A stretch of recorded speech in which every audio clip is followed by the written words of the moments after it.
This podcast is not for the overly sensitive, the terminally optimistic, or anyone who thinks dating in your 50s is a whimsical romantic comedy. Listener discretion is advised. You're listening to Girls Can Tell. Here's your host, Trent Erickson. Tall, opinionated, slightly over it. There's a question I've been thinking about a lot lately. And it's not about dating apps or ghosting or red flags or many of the usual things I talk about on this show. It's something simpler than all of that. Is anyone actually okay being alone? I don't mean for a weekend or a few months after a breakup when you're regrouping, eating bad food, and watching things you'd never admit to watching. I mean long term, years, indefinitely. Is anyone really okay with that? If you ask me most of the time, I'd probably say yes. My life works pretty well the way it is. I've got routines, work I care about, the podcast, and a dog who's better company than most people I've met in the past year. There's nobody in the house creating problems, nobody I have to negotiate with about how I spend my time, where I go, what I do, how late I stay up, or what I eat for dinner. Most days, being alone is actually pretty peaceful. And when life is running smoothly like that, it's easy to tell yourself you're fine. You get used to it and stop thinking about what you're missing because you filled the space with other things. And it mostly works. But every once in a while, something happens that reminds you of what the alternative feels like. A conversation that goes somewhere unexpected, a relationship that happens out of nowhere, a moment that catches you off guard, a memory that surfaces when you weren't looking for it. And when that happens, the whole picture shifts. Suddenly, the life that felt completely functional 5 minutes ago has a noticeable gap in it that you convinced yourself wasn't there. And that's when the real question hits you. What does okay really mean at this point? I was in a relationship not long ago that was different from most. It wasn't the kind of intense push-pull that some people take for chemistry because at least it feels like something is happening. Just connection. Having someone who cared about how your day went, someone you could text in the middle of the afternoon just to share something completely inconsequential, someone who wanted to be around you and whose presence made you feel fuller instead of more complicated. I remember thinking during that time that I couldn't believe what I had been missing. Even though my life hadn't been bad before, I had built something that worked, but I had gotten so used to being alone that I completely stopped noticing the absence, and it just became the baseline, normal. You know, the way things were.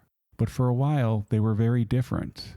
And when it ended, I had to go back to baseline, which is fine. Life goes on. You adjust, rebuild your routines, fill the space, and move forward because that's just what you do. But the thing about that process is, you can't unremember it. Once you've experienced what genuine connection actually feels like again, the real thing where someone actually knows you and you actually know them, you can't go back to pretending the absence doesn't matter. It's now a thing, and you realize that being happy is very different than being used to something. When you live your life long enough, you build a system around it. Your routines fit you perfectly because you design them entirely around yourself. Your schedule, space, and time all belong to you. That can be comfortable, but you can be completely comfortable and still missing something important. The tricky part is, when you're alone long enough, the absence just becomes furniture. You stop seeing it. It's just a part of the room until someone moves it. Then you see something that was behind it the whole time you forgot was there. Being single in your 20s is socially acceptable, expected even. Nobody thinks twice about it. People assume you're figuring things out, dating around, building a career, living your life. The world is designed around the assumption that you're in a transitional phase. But when you get into your 40s and 50s, the way people look at it subtly changes. There's a quiet assumption that if you're still single at this age, something must be wrong. They messed up too many relationships, are difficult to be around, incapable of commitment, or carrying damage they haven't dealt with. And it's usually much simpler and much less dramatic than any of that. Life happened. Relationships ended for reasons that made sense at the time. People moved, careers changed course, divorces happened and took years to fully process. Kids became the priority and everything came second. Sometimes two people genuinely loved each other and just didn't work long term, and there's no one to blame, it just didn't work. But the longer you stay single, the more weight people attach to it. And that can mess with you if you let it, because you're navigating assumptions, other people's timelines, and the unspoken question in every conversation with someone who's been married for 20 years and can't quite understand why you haven't figured it out yet. And eventually you start to wonder if they're seeing something you're not. Which is usually when you need to remind yourself that the people asking these questions are frequently in relationships they'd leave tomorrow if they had the nerve. So take the judgment while considering its source. By the time most people reach their 50s, everyone has significant history. Divorces, kids from previous relationships, exes who never fully disappear from the picture, careers that tie them to specific cities, complicated financial situations that take time to understand, habits that are decades deep and not going anywhere, emotional damage from things that happened years ago that they may have processed partially or may be carrying around completely unexamined. Two people in their 20s can build a life together essentially from scratch. They're still forming and figuring out who they are and what they want to be. The construction project is just beginning and there's room to build it together. Two people in their 50s are trying to merge two fully constructed lives, two complete nervous systems with their own rules and deeply ingrained patterns. That's a fundamentally different and significantly harder problem. It requires compromise that younger couples don't, blending schedules that are already full, navigating kids who are old enough to have an opinion on who their parents are dating, figuring out whose place makes more sense or whether either one makes any sense at all, dealing with financial complexity that didn't exist at 25. And doing all this while also trying to enjoy being with someone and not turn the whole thing into a logistics nightmare. Well, it's not impossible, and people do it.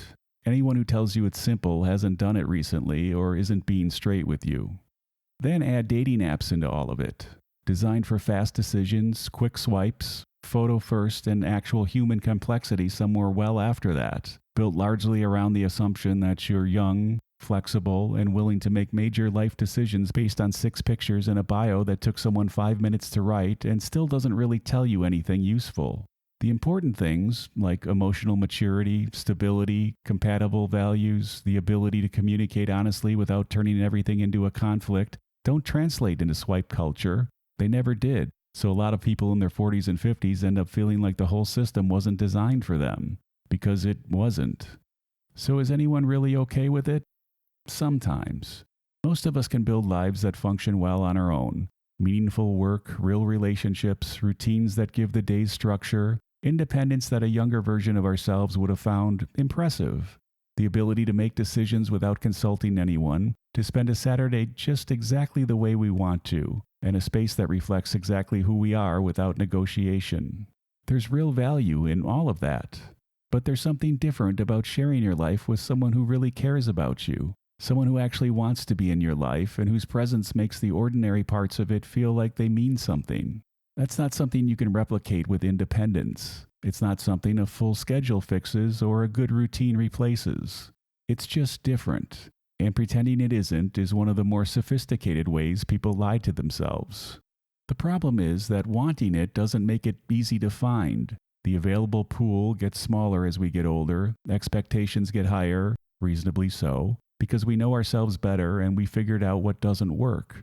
People get more set in their ways, and the idea of disrupting a comfortable life for something uncertain starts to feel like a questionable trade. So people adapt and get good at being alone. Some of them get great at it. They optimize their independence, fill their lives with things that matter, and tell themselves and everyone around them that they're doing fine. And a lot of time they are. But the desire for connection doesn't disappear. They learn to live around the absence and build a life carefully enough that they don't have to look at it directly most of the time, until someone or something reminds them it's there. After enough time alone, it becomes easy to close the door, to decide the whole thing just isn't worth the effort, disruption, or risk of building something with someone and having it fall apart and having to rebuild yourself again from whatever's left. I understand that instinct. I live adjacent to it. But when you do that, it doesn't make the desire go away or the absence smaller. It just guarantees the outcome. You stay exactly where you are, comfortable, functional, capable, and alone. And for some people, that's definitely the right answer. But for a lot of people, and if you're listening to the show, you probably already know which category you're in, there's still that part of you that remembers what it felt like to have someone in your corner, who knew the context of your life without you having to explain it every time, who asked how something went just because they remembered you mentioned it, and whose presence in your daily life made the ordinary parts feel like they meant something. And once you've had that, even briefly, it's very hard to convince yourself it doesn't matter, because it does.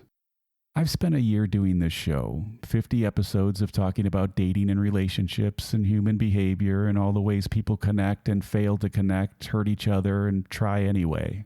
And here's what kept me coming back. People want real connection, the kind that expands your life, makes you better at being yourself rather than asking you to be less of yourself to make it work. The question was never really, are you okay being alone?